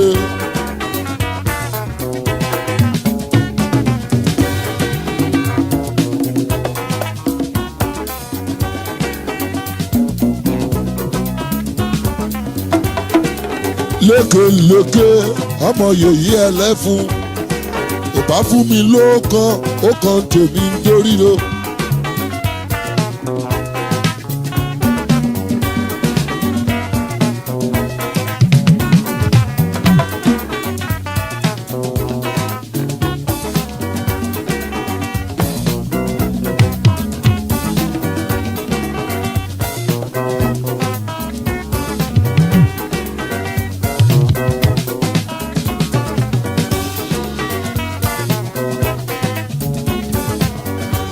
alẹ́lẹ́ onífẹ̀ẹ́ ńlẹ́ ọ̀gànjọ́ onífẹ̀ẹ́ àjèdodo agbẹ́jì òrọ́gbọ̀rọ̀ yọ àbàdé bíi yéye.